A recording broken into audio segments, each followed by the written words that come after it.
r/Nosleep. Posted by u/RisingMac. I'm a hitman. I got a contract multiple times on the same guy because he kept coming back.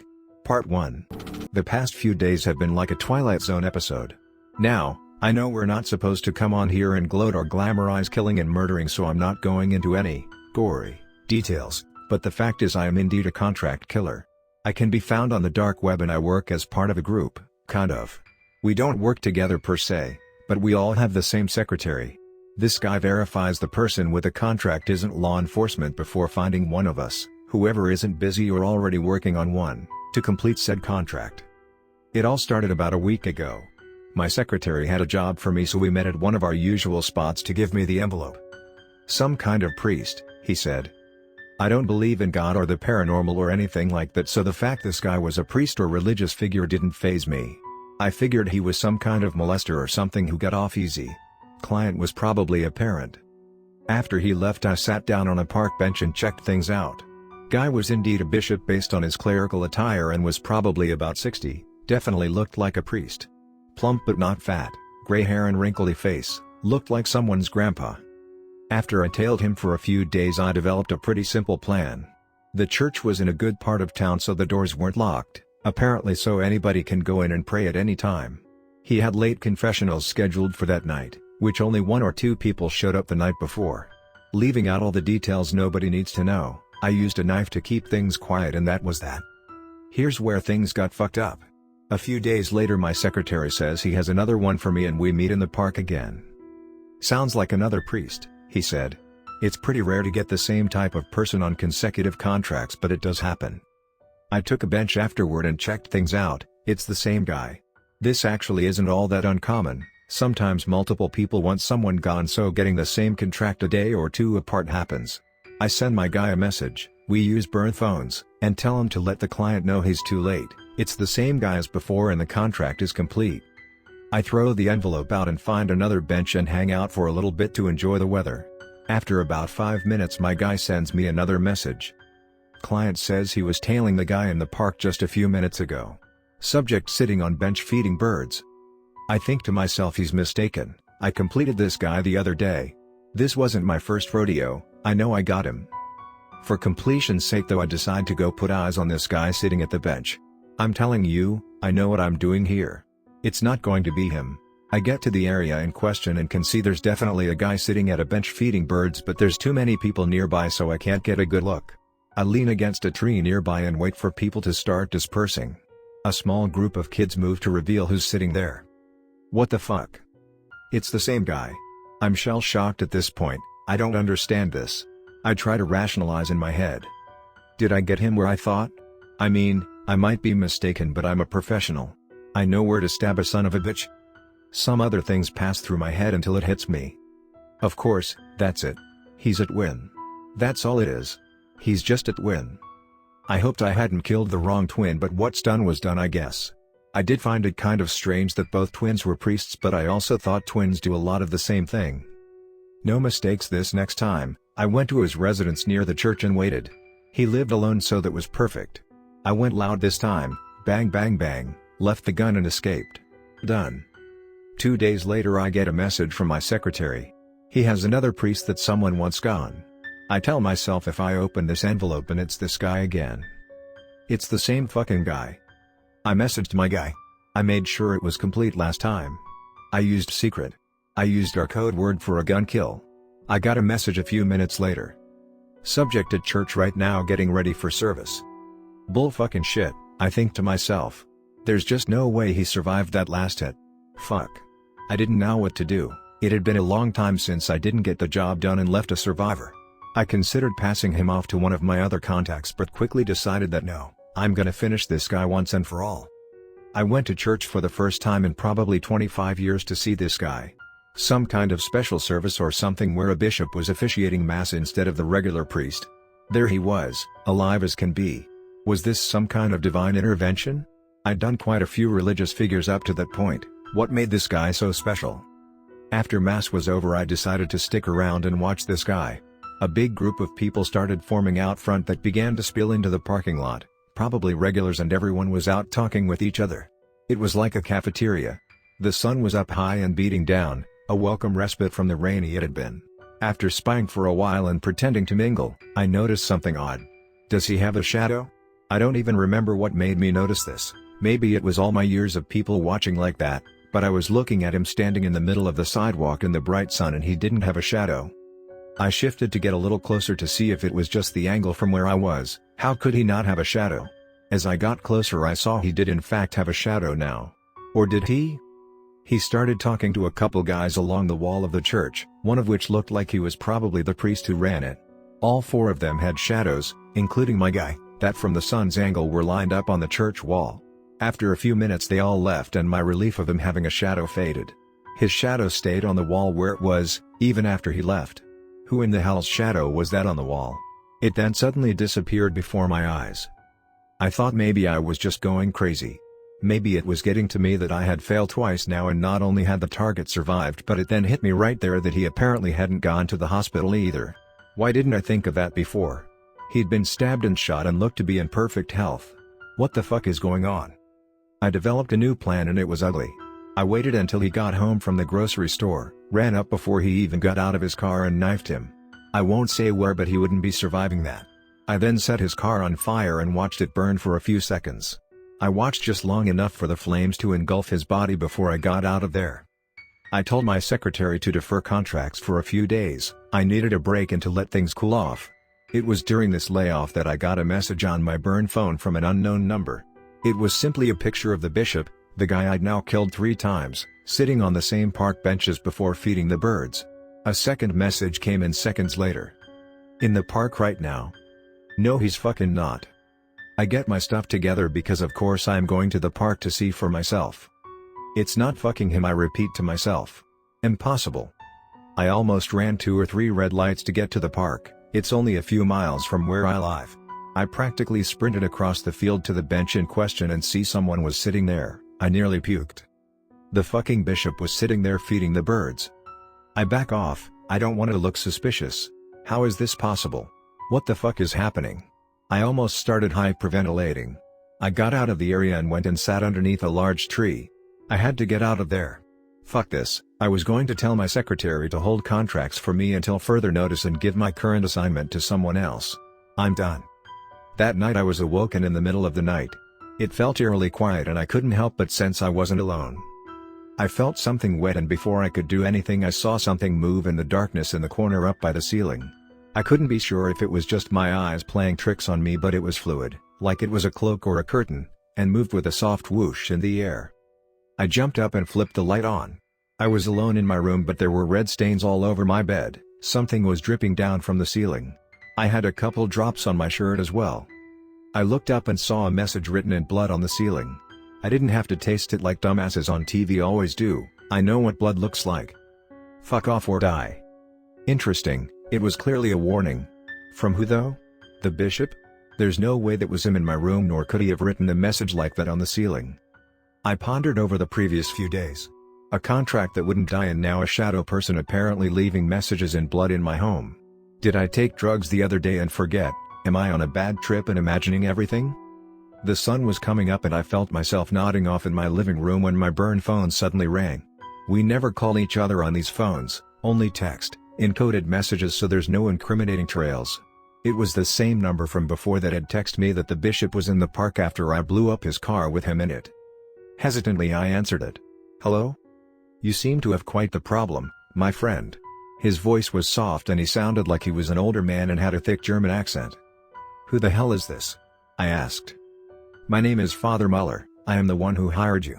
I need to meet you face to face. I am afraid we are all in very serious danger. I'm a hitman. I got a contract multiple times on the same guy because he kept coming back. Final. Very serious danger, he had said. What the fuck was that supposed to mean? This supposed Father Muller wanted to meet face to face. We never meet clients face to face. I'd only been contacted a handful of times by contract holders before. They aren't supposed to even be able to get our numbers.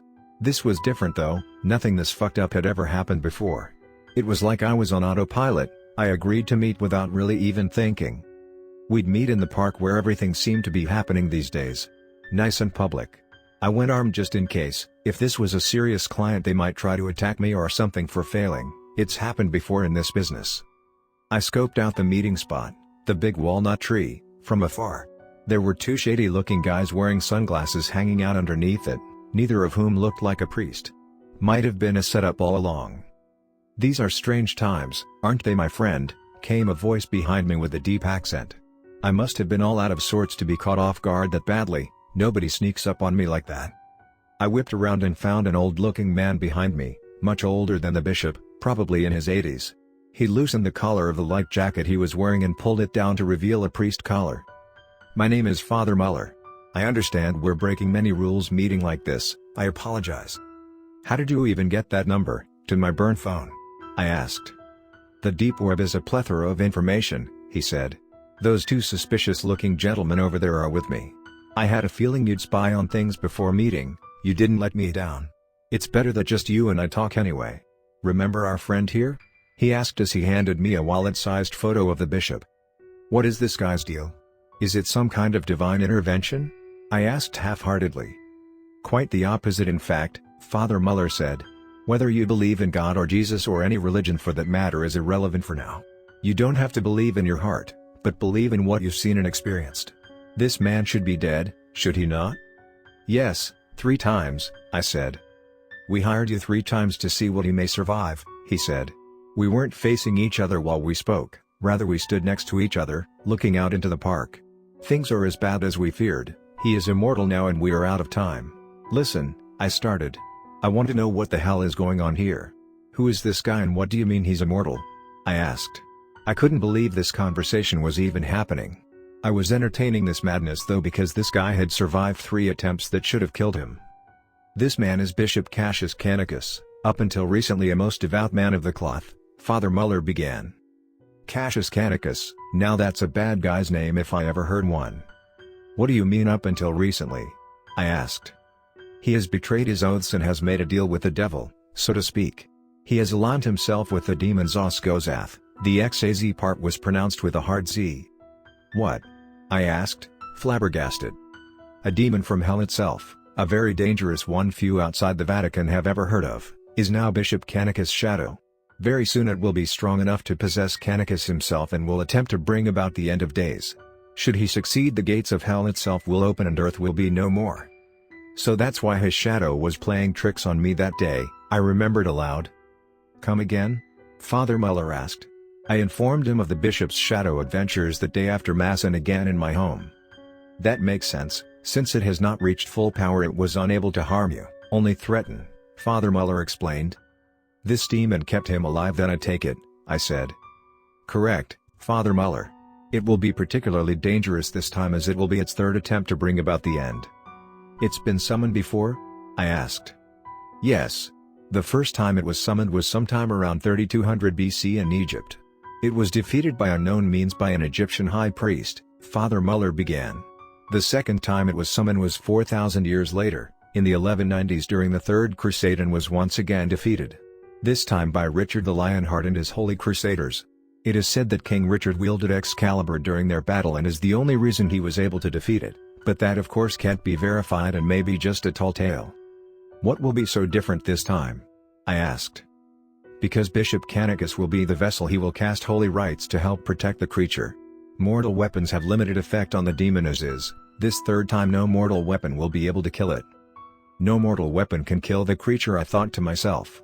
Made me think of the mummy first of all since I'm an idiot, but my mind also drifted to King Richard. Excalibur would not have been a mortal weapon, maybe he did wield it. Could more legends like that be true than we think? "What do we do?" I asked, knowing goddamn well what his answer was going to be. "We need you to kill it," Father Muller said. "I have one more contract for you, not the bishop anymore. We need you to kill Zoskozath." I knew it. Why did I even ask? Fuck. How in the hell am I supposed to do that? I asked. "Don't you have exorcists or something that can do a way better job than me? Doesn't the Vatican have special forces or something?" Contrary to how movies or TV would have you believe, the Vatican does not have its own assassins. Though we have a capable security and police force, what is needed here is a professional killer. Shit. How did I get mixed up in this? This must be my penance for living such a nefarious lifestyle all these years. Fuck. How would I kill it? I asked. Will you guys bless some bullets or do I need holy water or something? I'm afraid not, even blessed those are still mortal-made weapons, not strong enough to destroy it. We have what you'll need. Come by the church on Front Street in a few hours. It's closed currently under the guise of renovations but it's our base of operations. We parted ways after that. I went to the church later that day as instructed. The door was locked but there must have been someone right on the other side as a second after I tried to get in someone opened it, some shifty-looking priest who directed me toward a stairwell that went down. He showed me to a little room that must have been their headquarters.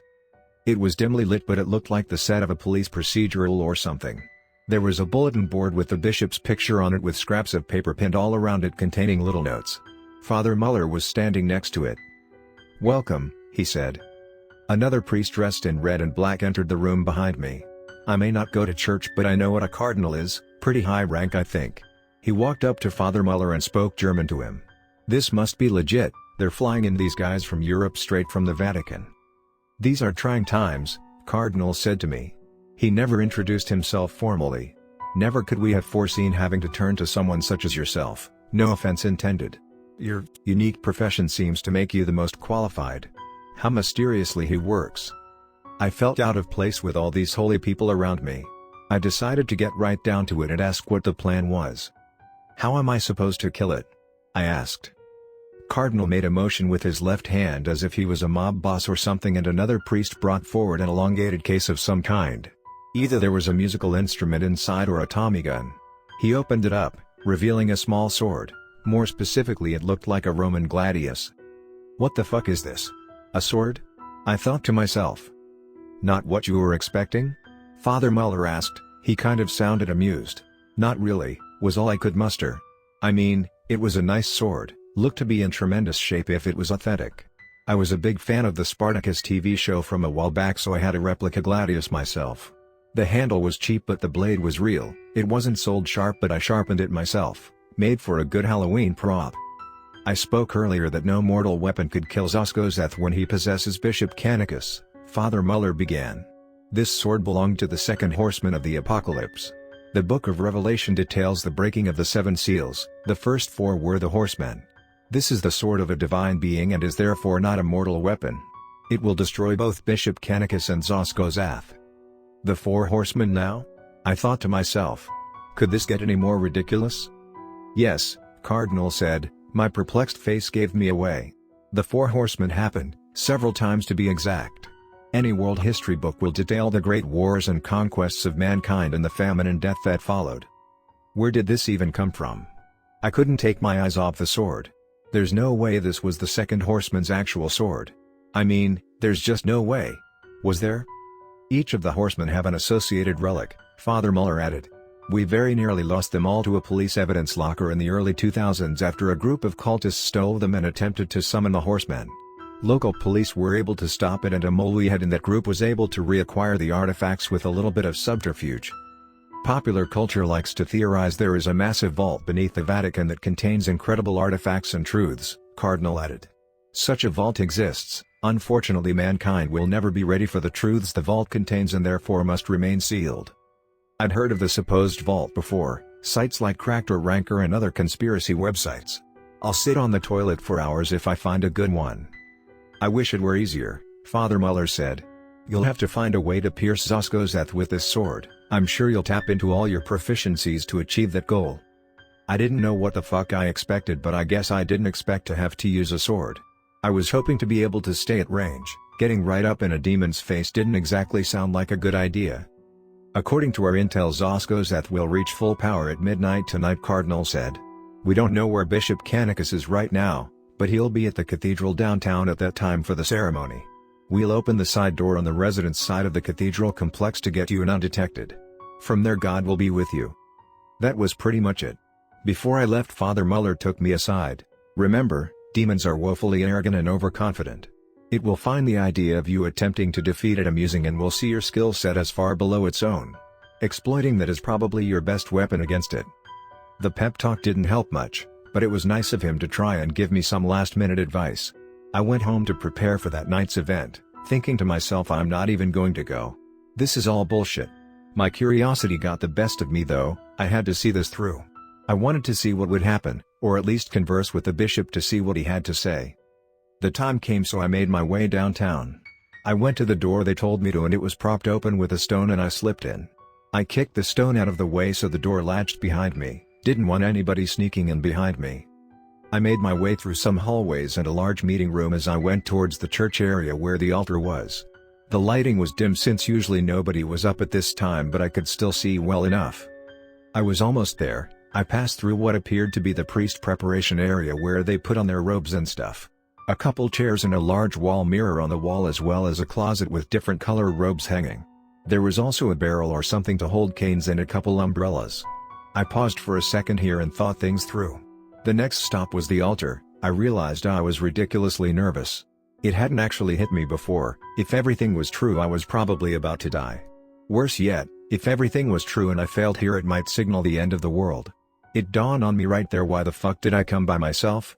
If I had told anyone though what I was doing, they'd have had me committed. I walked through a door and entered a large chapel. It was massive. The ceiling was seemingly hundreds of feet high and adorned with murals. Massive stained glass windows lined the sides of the room. It seemed big enough to fit a few thousand people in here for big masses like Easter or Christmas.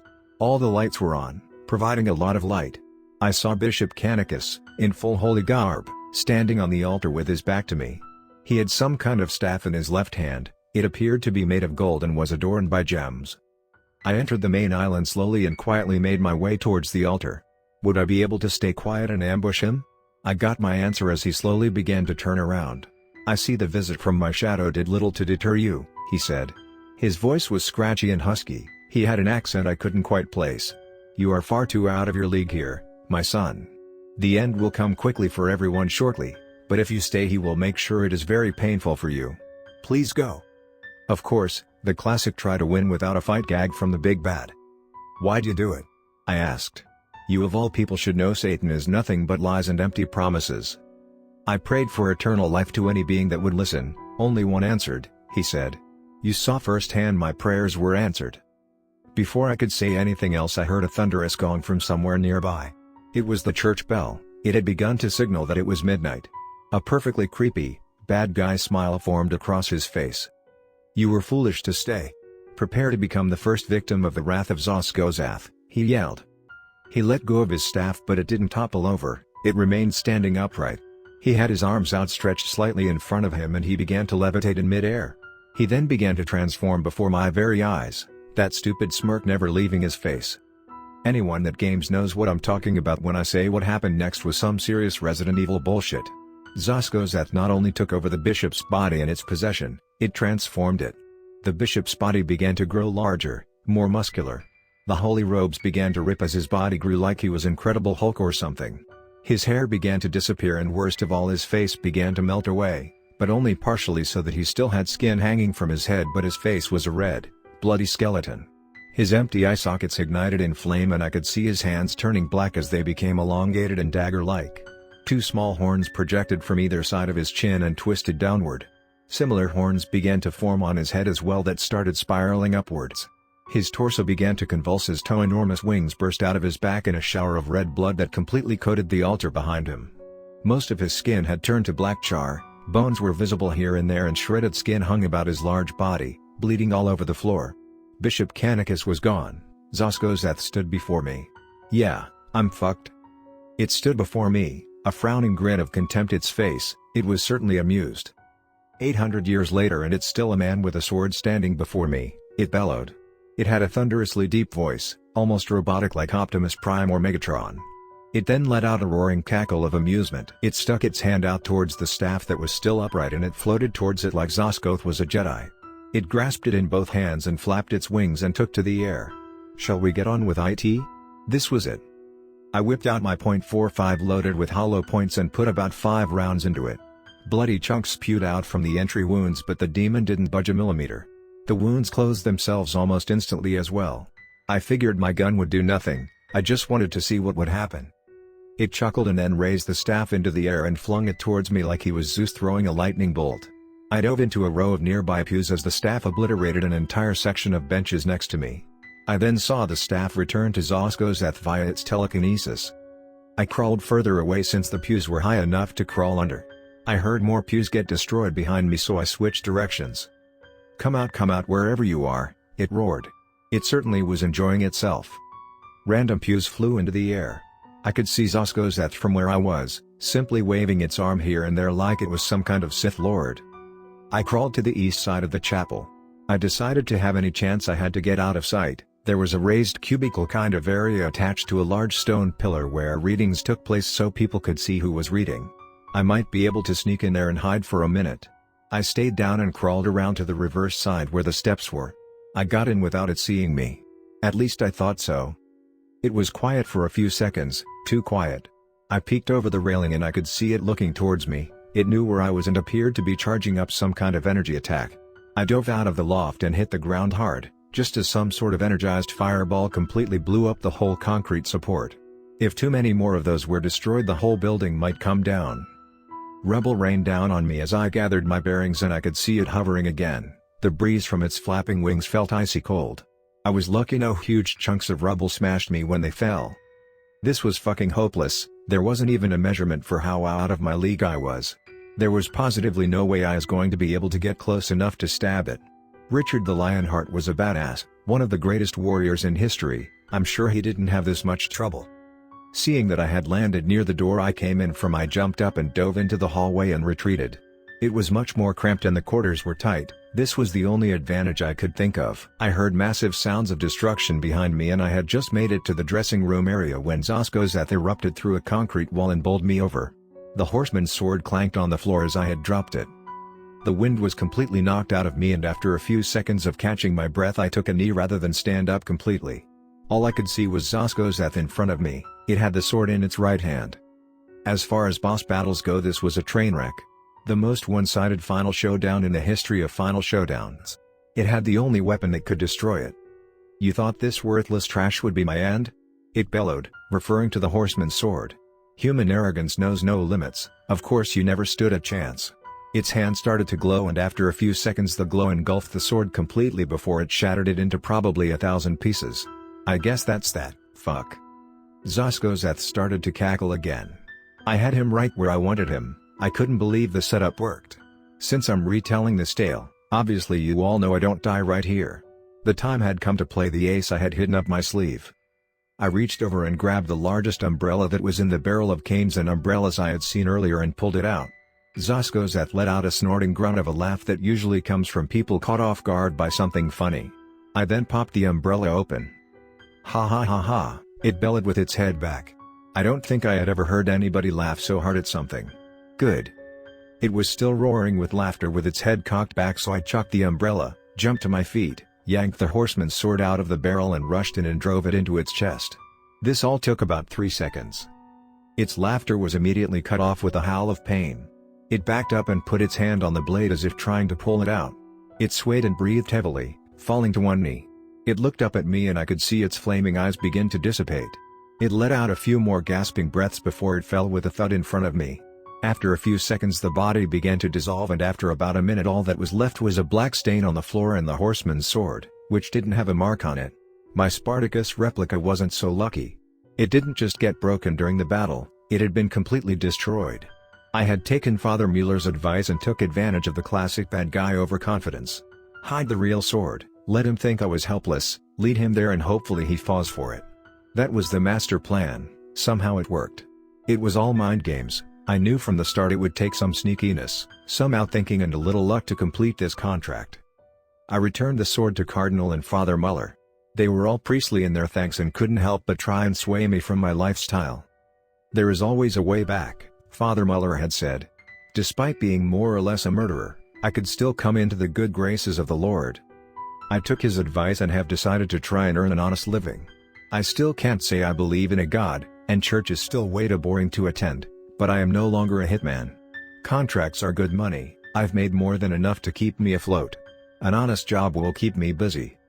My parting words to Father Mueller were, next time you need a demon killed, call the Pope. Call anybody, just don't call me.